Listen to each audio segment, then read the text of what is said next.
Rĩrĩ ciĩko cia atumia kũragwo na njĩra ya ũnyamu ciongererekete na gĩkĩro kĩnene. Ikundi cia gũtetera ihoto cia atumia kuma kaunti-inĩ ya KIAMBU nĩ ciumĩrĩtie gũkũmithia ciĩko ici na kũrĩa matabanĩtie mũrũrũngano wa thayũ. Twĩtĩkĩra gũkira tondũ ona gũkirĩrĩria gũkũ twĩragwo kirĩrĩriai mũtigathiĩ kuga ngakĩ mũrathiĩ kũmatch gũthiĩ gũthumbũra aca nĩ tondũ nĩ ithuĩ tũroragwo.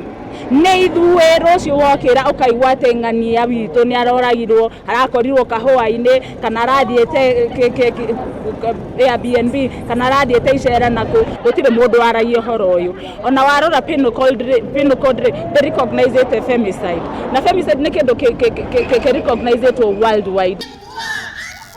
Maugĩte thirikari ĩkoretwo mũhari-inĩ wa mbere gũkũmithia ciĩko ici ona thengia wacio kuongerereka na gĩkĩro kĩnene. Ukauga tũtiretĩkĩra atumia tũthiĩ na mbere na kũragwo nĩ gũkorwo atĩrĩrĩ tutarĩ na atumia rĩ ona mĩciĩ ndĩngĩnyitĩrĩrĩka, hatarĩ na atumia rĩ ona ciana rĩ citingĩrerwo. We should end femicide Kenya, and here we are urging the government to introduce reforms and policies that make sure that women are well taken care of and they're safe, and also need to include the disabled we have in the society.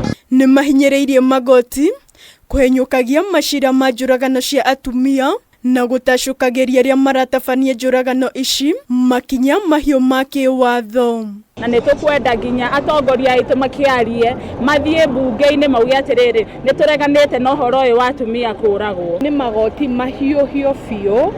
Woka mũndũ anyitwo tutige kũmarekereria na bodi, andũ aya manyitwo gũgĩkwa kĩrĩa investigation, andũ aya makoragwo me behind the bars, hawafai kukua hinje. Handũ-inĩ ha Kameme TV, rĩtwa rĩakwa nĩ Waithĩra wa Mwangi.